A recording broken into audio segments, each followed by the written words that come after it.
महिलांसाठी खास नवीन kitchen tips. Number 1, जे लोक संध्याकाळी भात खातात त्यांना लवकर थकवा येतो।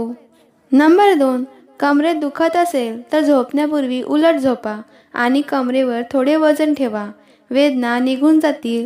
पण लक्षात ठेवा, जास्त जड वस्तू ठेवू नका, याची काळजी घ्या। नंबर 3, आल्याचे पाणी प्यायल्याने ताप कमी होतो। नंबर 4, केस लांब करायचे असतील तर शेळीचे दूध आणि मोहरीचे तेल एकत्र करून केसांना लावा, केस लांब होतील। नंबर 5, सकाळी उठल्यानंतर जर तुम्ही वेळेवर नाश्ता केला नाही तर काही दिवसातच तुम्हाला ॲसिडिटीची समस्या होऊ शकते। नंबर 6, जर तुम्हाला घटथुंकी येत असेल तर हे ऊर्जा कमी होण्याचे लक्षण आहे। नंबर 7, स्वच्छ व मऊ कापूस घेऊन दुधात भिजवून डोळ्यांवर ठेवा, दुधाने डोळ्यांना आराम मिळतो। लक्षात ठेवा, फक्त कच्चे दूध वापरा। नंबर 8, अर्धा चमचा आले आणि देशी तूप एकत्र करून 1 चमचा रोज सकाळ संध्याकाळ प्यायल्याने पाठदुखी बरी होते। नंबर 9, जे लोक रात्री ताज्या हवेत झोपतात त्यांचा मेंदू तर वाढतोच, पण त्यांना चांगली झोपही लागते। नंबर 10, बडीशेपचे पाणी प्यायल्याने छातीत जळजळ होत नाही। नंबर 11, हिरड्या सुजल्या असतील तर मोहरीचे तेल मीठ मिसळून हिरड्यांवर लावा, हिरड्यांचे दुखणे दूर होईल।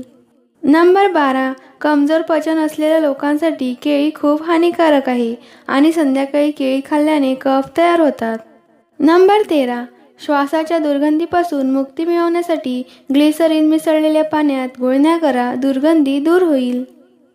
नंबर 14, केळ्यासोबत लस्सी कधीही पिऊ नका, यामुळे पाठदुखी होते।